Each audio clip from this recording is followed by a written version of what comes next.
Muy buenos días, muy buenas tardes y muy buenas noches. Sean todos bienvenidos a nuestra sesión de Factores de Riesgo by Carlos. El día de hoy, mis queridos espectadores, les traemos un tema de interés para todos vosotros. Específicamente, discúlpenme, les estoy hablando de los distintos ejes estratégicos con los que volveremos la política algo real.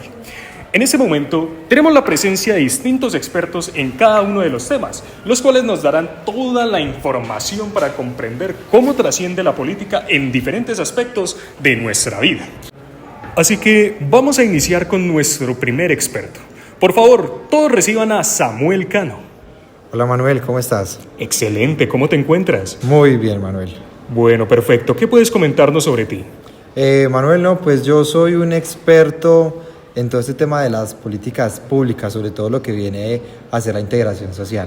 Ok, en este momento yo te voy a hacer unas preguntas que, por favor, a todos nos encantaría que las respondieras perfectamente. Claro que sí, Manuel. Exacto, entonces nuestra primera pregunta es, ¿qué es el fortalecimiento institucional? Bueno, Manuel, el fortalecimiento institucional es la capacidad que tenemos para que nuestras instituciones tengan el acceso a todo lo que necesitan y que el Estado pueda cumplir para que puedan proteger, promover y garantizar los derechos de las personas. Obviamente esto requiere que las instituciones cuenten con recursos adecuados, herramientas adecuadas, apoyo logístico, personal capacitado, dinero suficiente y pues como tal una excelente organización. Además de esto, cabe resaltar que en todo el país y sobre todo aquí en Risaralda, somos especialmente buenos usando el ASIS como una herramienta para la identificación de problemáticas, fomentar que se mejore todo esto haciéndole seguimiento a las estrategias pasadas y a lo que viene para nuestro futuro, para así seguir implementando estas políticas de participación.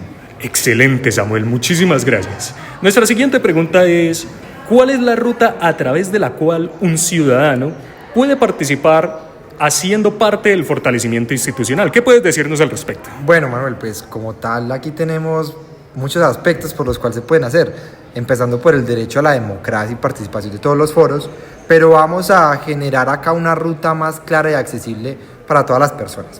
Entonces, por ejemplo, el control social del fortalecimiento institucional en Risaralda va desde la formación y la organización comunitaria, todas estas asambleas de la comunidad que existen en cada barrio, y van pasando también por los mecanismos de denuncias ya previamente conocidos, los mecanismos de tutela, derechos de petición, donde se puede hacer todos estos seguimientos mediante también PQRs a las instituciones que son encargadas de garantizar y hacer la veeduría, como por ejemplo el Departamento de Salud, y así haciendo el presupuesto de estas acciones.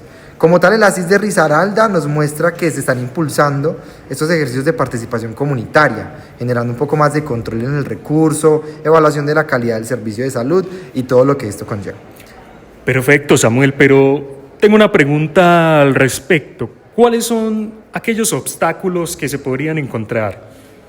Bueno, Manuel, pues obstáculos, todos los que usted quiera, pero vamos aquí a enfocarnos en los principales que nos van a ayudar a entender todas estas problemáticas. Entonces, el principal problema de nuestro país, la desviación de los recursos públicos.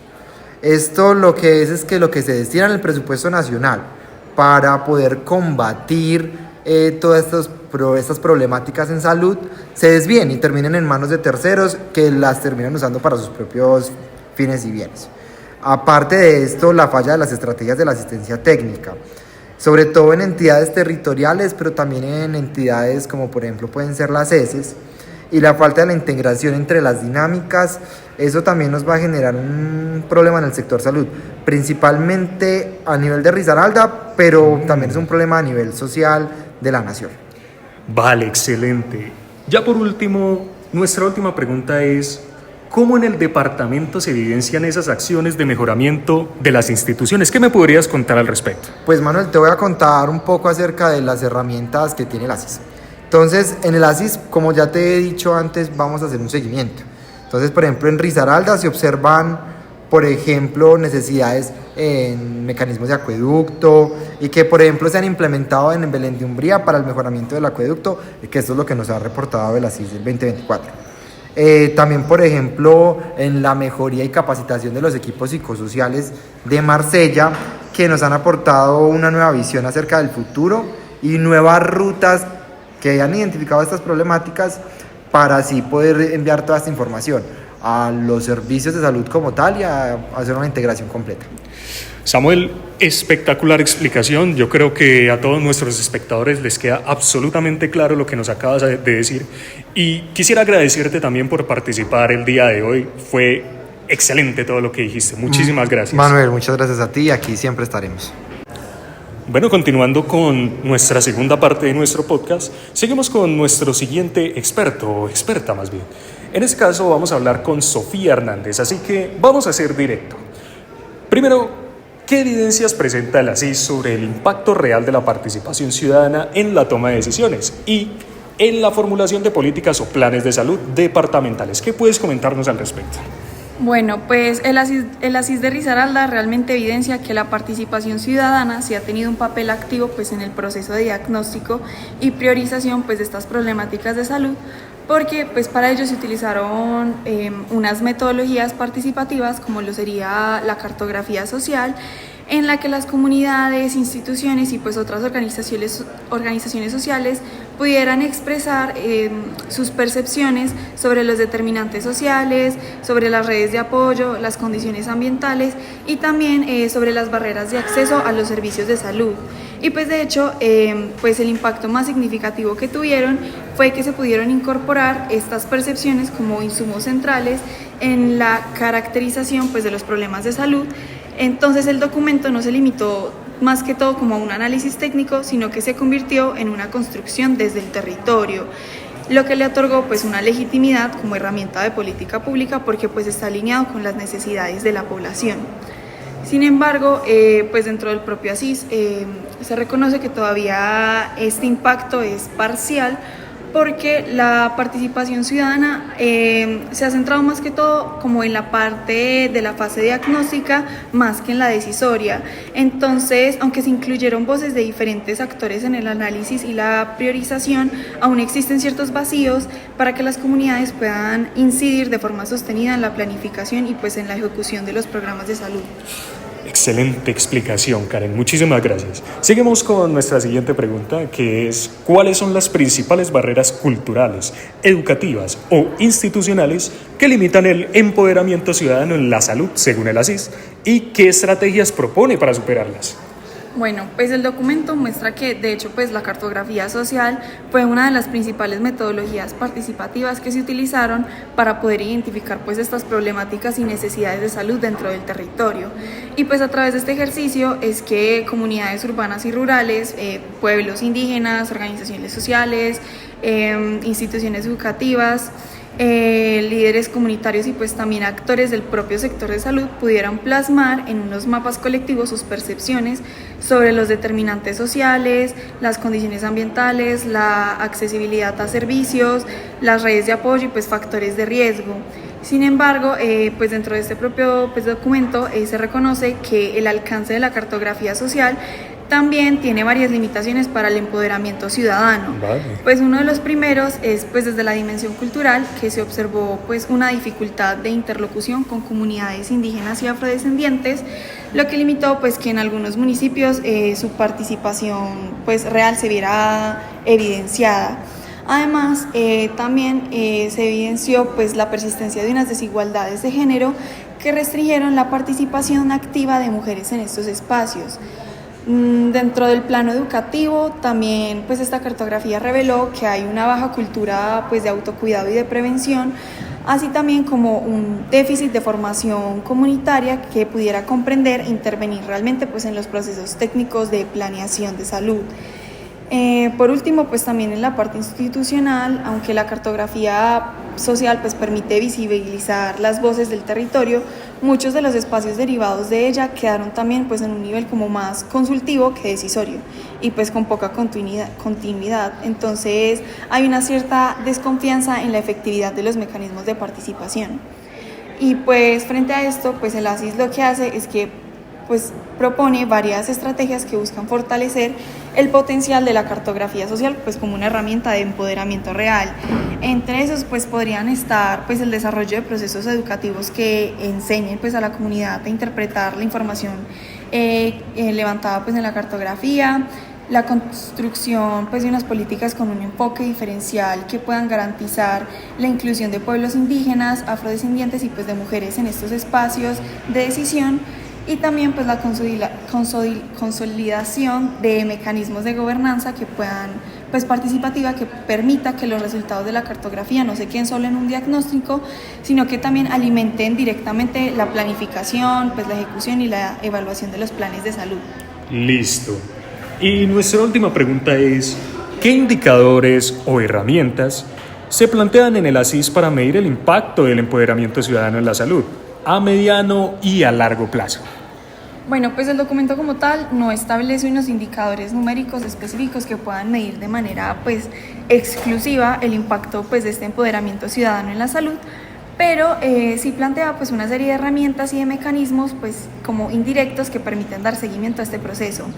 Una pues es la cartografía social, que pues es utilizada en los municipios pues como dije antes como un espacio de diagnóstico participativo, y es una especie de herramienta cualitativa que lo que hace es que refleja el grado de apropiación y la capacidad de las comunidades para poder reconocer pues sus condiciones de salud y priorizar pues sus necesidades.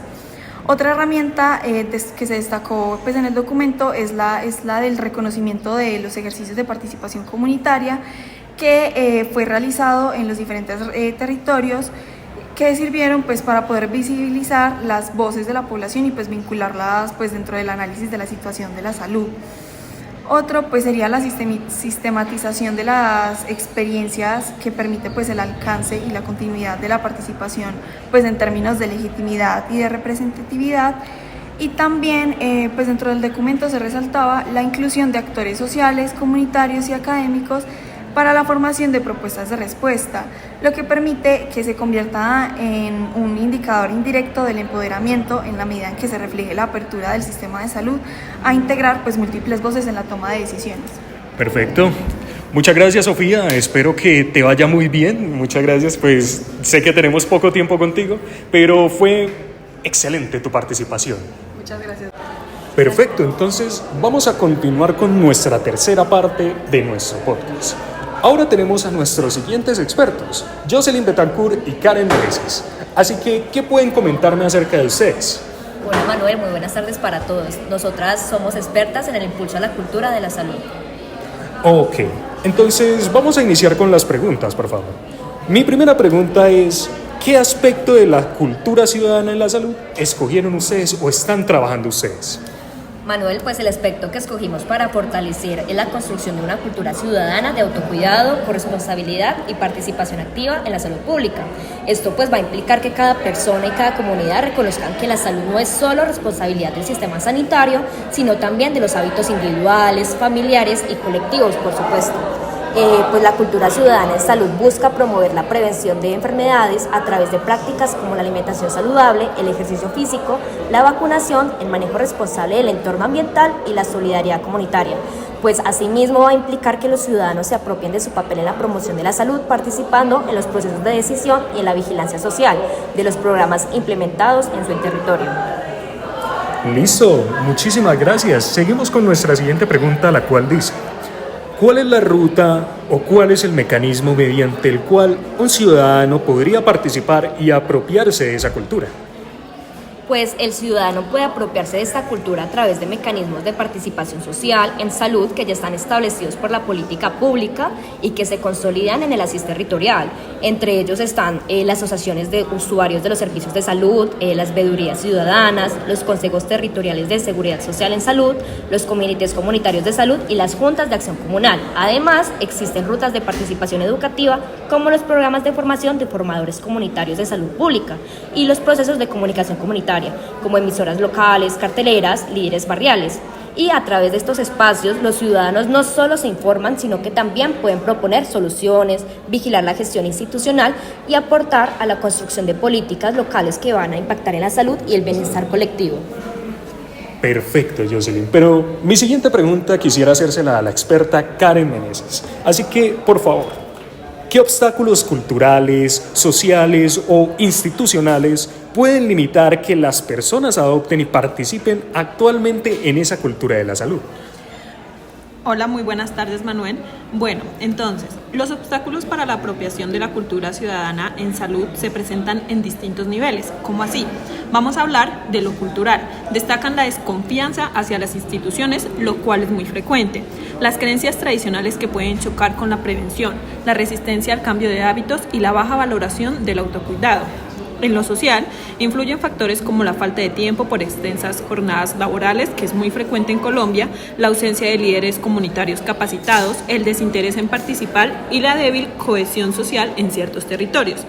En cuanto a lo institucional, se suman problemas de comunicación poco clara o demasiado técnica, como una baja inclusión en poblaciones rurales, étnicas o con discapacidad y limitaciones logísticas para sostener espacios de participación.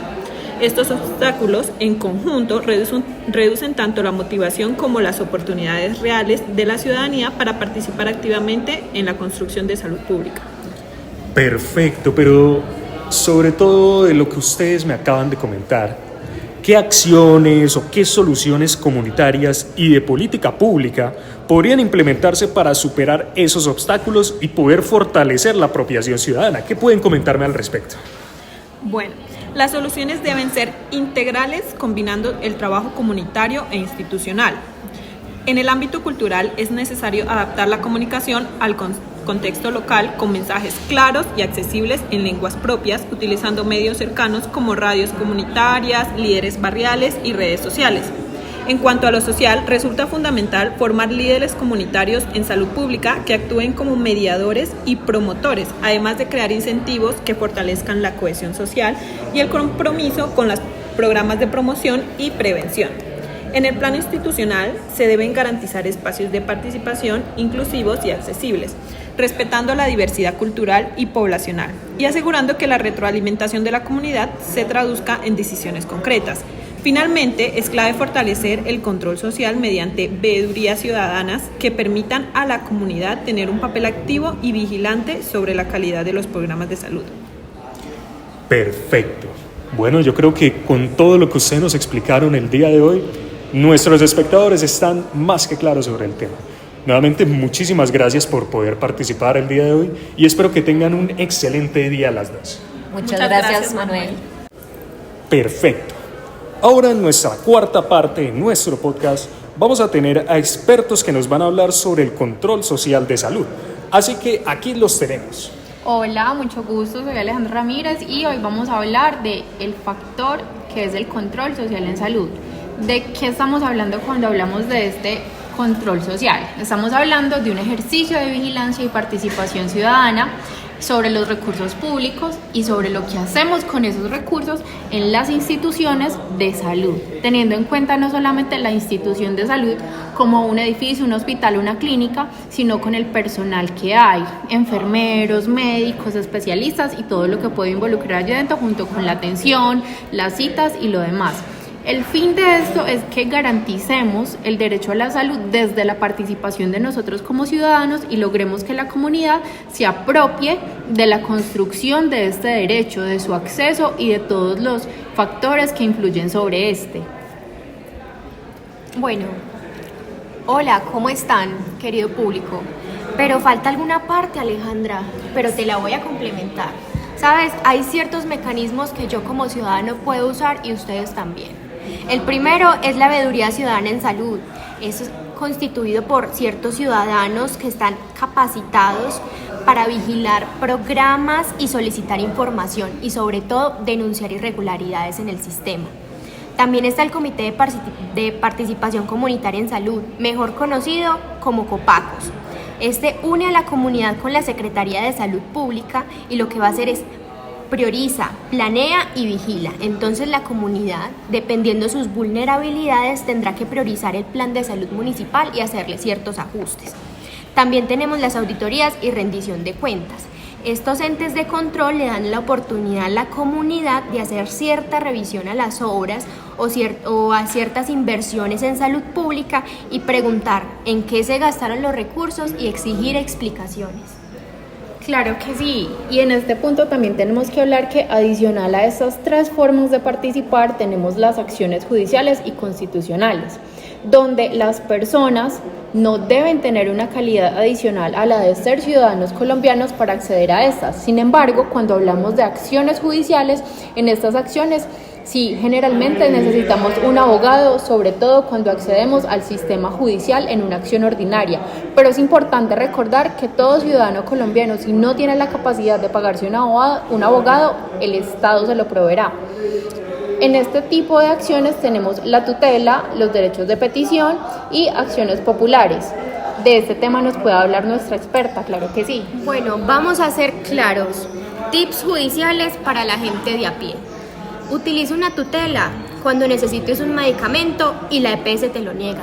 Dale una tutela. Acción popular cuando una comunidad entera está vulnerada. No se dejen vulnerar. Acción de grupos, si un hospital regional no presta servicios de urgencia y esto afecta a las familias, sepan denunciar. Wow, vaya que todo lo que nos explicaron es muy interesante, pero ya van viendo cómo es que poco a poco ustedes pueden ir trabajando y no dejarse meter injusticias en diferentes aspectos. Ahora, yo tengo una pregunta. ¿Cuáles son los obstáculos con los que se podrían encontrar en estos ejercicios? Buenas noches, mi nombre es Joan Velasco y pues a lo largo de mis estudios he encontrado que se encuentran 4 básicamente. Vemos el debilitamiento de las instituciones, la falta de cultura democrática, la debilidad de capacidades ciudadanas y obstáculos normativos. ¿A qué me refiero con cada uno? Es decir, por ejemplo, la debilidad institucional es que no siempre se giran recursos suficientes y muchas veces la participación se ve marginada y no como un derecho. Y la falta de cultura democrática, pues algunas instituciones prevalecen los intereses particulares sobre el bien común. Persisten prácticas clientelistas y la ciudadanía tiene poca incidencia real sobre las decisiones. La debilidad en las capacidades ciudadanas se refiere a que los líderes suelen estar fragmentados y a eso se refiere a decir es como que los ciudadanos sienten que sus acciones no contribuyen realmente a la salud y no saben cómo lograrlo. Y finalmente los obstáculos normativos es que la legislación pues, establece unas normas, ¿cierto? Entonces para los ciudadanos a veces difícil poner las tutelas y ponerle las acciones legales como debe ser de acuerdo a la normativa. Excelente, pero ya por último, ¿cómo se podrían solucionar todos esos inconvenientes? ¿Qué me podrías comentar tú, Alejandra? Claro que sí, tenemos que tener en cuenta que hablamos de que la participación ciudadana no es solamente obligación del ciudadano. Tanto las entidades como los entes territoriales deben abrir espacios y ampliar canales de comunicación. Nosotros como ciudadanos debemos exigir a las instituciones una mayor transparencia y acceso a la información actualizada. Entonces ellos deben rendirnos cuentas, darnos espacios, observatorios sociales y formas que nos permitan ver y darnos cuenta de qué está sucediendo con nuestras instituciones de salud. Y sobre todo tenemos que cambiar la idea de que exigir nuestros derechos es algo marginal. Las instituciones, los hospitales y el Estado están en la obligación de garantizar nuestros derechos y nosotros como ciudadanos estamos en la posición de exigirlos. No es marginal y tenemos que quitarnos esa idea de la cabeza porque no nos están regalando nada. Es una obligación del Estado garantizar nuestros derechos. Bueno, muchísimas gracias a todos ustedes por participar. Yo creo que ahora nuestros espectadores, en el momento en el que entren en algún aprieto o alguna cosa, ya saben que no se tienen que quedar callados y que tienen que entrar para que puedan cumplir sobre sus políticas y puedan hacer respetar sus derechos. Pero bueno, ahora vamos a introducir a nuestros siguientes expertos. Entonces, por favor, el señor Lucas Nelson y la señorita Valentina Perea. Señorita Valentina Perea, le tengo su primera pregunta. ¿Cuál es el factor que ustedes nos van a hablar el día de hoy o cuál es el factor que ustedes escogieron? Hola, ¿cómo están? Bueno, el eje del que les vamos a hablar hoy dice así, es el eje estratégico que se llama gestión y garantía en salud con participación en el proceso de decisión. Bueno, ¿qué significa esto? Básicamente es de que nosotros como comunidad no solamente vamos a recibir servicios en salud, sino que también vamos a opinar, vamos a proponer y también vamos a poder vigilar de cómo se planean y cómo se van a ejecutar los programas y proyectos y servicios en salud pública. Entonces, ¿qué pasa con esto? La idea es que cualquier persona, o sea, cualquiera de nosotros, desde el lugar donde viva, desde su barrio, desde su vereda, pueda influir en las decisiones que van a impactar en su calidad de vida. Perfecto, muchísimas gracias. Ahora, mi siguiente pregunta es, ¿cuál es la ruta para que un ciudadano pueda participar en el control social? Sí, exacto. Bueno, Manu, la primera clave es informarse, saber cuáles son los planes, cuáles son los proyectos de salud pues que están en la parte donde uno vive, en la vereda, en el municipio, en la ciudad, en el departamento. Y luego, entonces, ¿qué vamos a hacer? Nos vamos a unir a espacios donde la comunidad participa directamente. ¿Cuáles? Por ejemplo, los comités de participación comunitaria en salud. ¿Qué es esto? Son grupos como de vecinos que se van a reunir cada tanto para opinar, proponer y mejorar. La otra son las veedurías ciudadanas. Entonces, estas son como personas organizadas para vigilar que lo prometido sí se cumpla. También tenemos, por ejemplo, los consejos territoriales de seguridad social en salud, donde aquí se va a hablar de temas más amplios, se va a hablar de política, de recursos, y ya después, dentro de estos espacios, pues puedes presentar las ideas, puedes hacer seguimiento a los acuerdos y también puedes ayudar a que la información pues llegue a más personas. Perfecto, Valentina, muchísimas gracias. Ahora, mi siguiente pregunta es para el señor Lucas. ¿Podría decirme, acaso, cuáles son los obstáculos que se pueden encontrar? Claro, Manu, con todo el gusto te los explico. Aunque la verdad no siempre es muy fácil, ya que muchas de las personas ni siquiera saben que estos espacios existen. A veces no se cuenta con la capacitación para entender cómo funciona un presupuesto o un plan de salud, pero también puede que no haya tiempo o dinero para asistir a estas reuniones, o que la información que dan las autoridades no sea muy clara. En algunos casos, las propuestas de la comunidad no son escuchadas como deberían y eso desanima a participar. Perfecto, Lucas, muy conciso, muy claro. Ahora, mi siguiente pregunta es, ¿cómo podemos superar estos inconvenientes? ¿Qué me puedes comentar al respecto?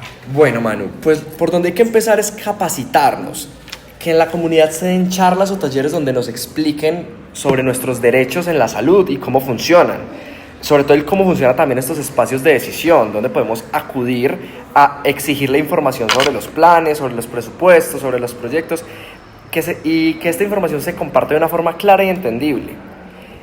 Luego es unirnos con otros líderes y vecinos para formar redes, porque juntos tenemos más fuerza que de manera individual. Y por último, tenemos el diálogo constante con las autoridades y pedir los resultados concretos para que la gente vea que participar realmente vale la pena. Perfecto, señores. Muchísimas gracias por su participación. Yo creo que todo lo que ustedes explicaron fue claro y conciso y que nuestros espectadores no tendrán ninguna duda al respecto. Muchísimas gracias. Con mucho gusto, con mucho gusto. Perfecto. Ahora, en ese momento iniciamos con nuestro último tema o nuestra última tanda del día de hoy.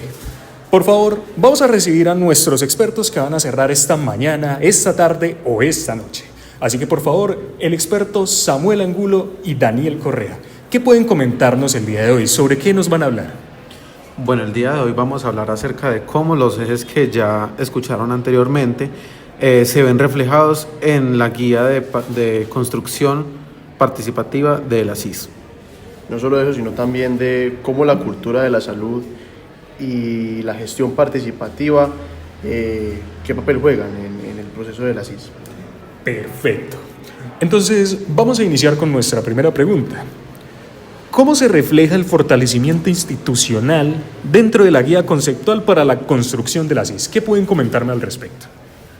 Bueno, pues el fortalecimiento institucional es uno de los pilares de la CIS. La guía lo ubica pues principalmente en el eje 1 del Plan Decenal de Salud Pública 2022 a 2031, llamado Gobierno y Gobernanza de la Salud Pública. Allí se habla sobre el desarrollo de capacidades, de liderazgo y de la entidad territorial para la congestión y coadministración con las comunidades.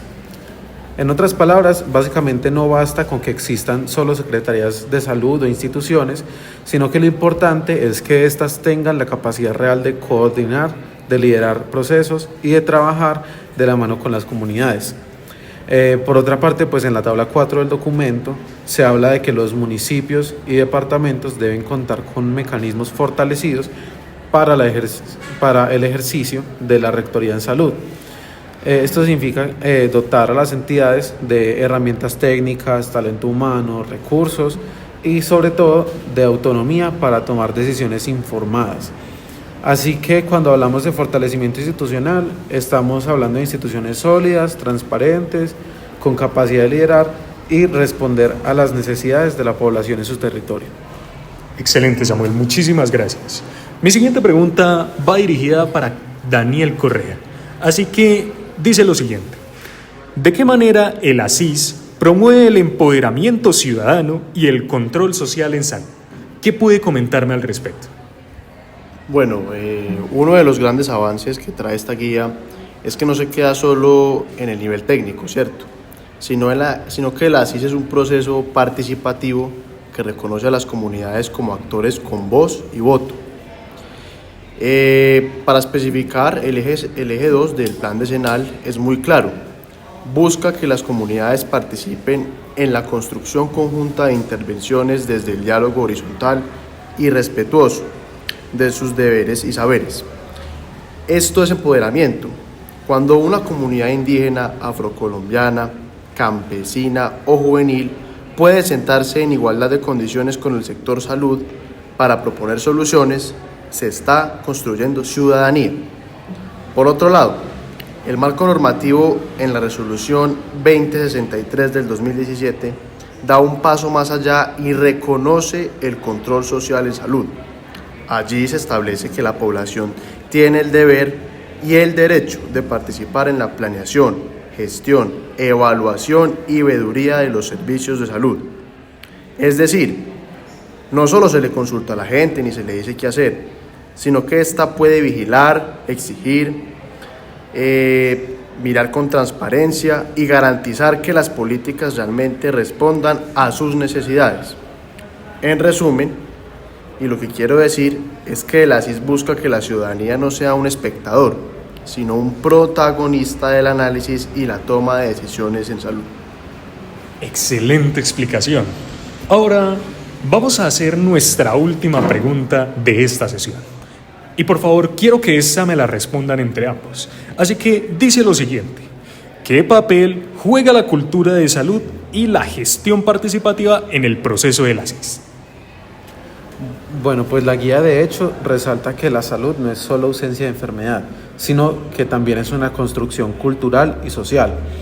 Por esto, pues en los apartados como el análisis estructural participativo y la cartografía social, se invita a que la comunidad identifique sus problemas y construya soluciones colectivas. En esta parte de la metodología, la gente dibuja su territorio, ubica riesgos, fortalezas y recursos, y de esa manera pues se va generando una conciencia compartida. Allí se promueve lo que la guía llama la humanización de la salud, los principios de convivencia y la solidaridad. Indudablemente, lo que Samuel explica se conecta con la idea de una cultura de salud, entendida como prácticas, valores y hábitos colectivos que fortalecen la vida comunitaria. Finalmente, la gestión y la garantía en salud con participación social se desarrollan en el apartado de socialización y posicionamiento de la SIS. Allí claramente se explica que este análisis no puede quedarse en un documento técnico en una oficina, debe convertirse en un instrumento para la negociación política, la movilización de recursos y la construcción de políticas públicas con la gente. De esta manera, la gestión en salud se convierte en una tarea compartida entre instituciones, comunidades y sectores sociales, garantizando así que las decisiones sean más democráticas y efectivas. Excelente explicación, señores. Muchísimas gracias por todo y muchas gracias por participar. Déjenme comentarles que nuevamente con ustedes cerramos esta sesión, así que muchísimas gracias y que les vaya muy bien. Muchas gracias por la invitación. Ahora, ustedes espectadores, muchas gracias a todos por participar. Espero que todos ustedes, nuestros amados espectadores, hayan entendido que la política no solo se da en el momento de votaciones, sino que se da en muchas más situaciones. Sin nada más que decir, los esperamos en nuestra próxima sesión informativa de la próxima semana y nuevamente buenos días, buenas tardes y buenas noches. Hasta pronto.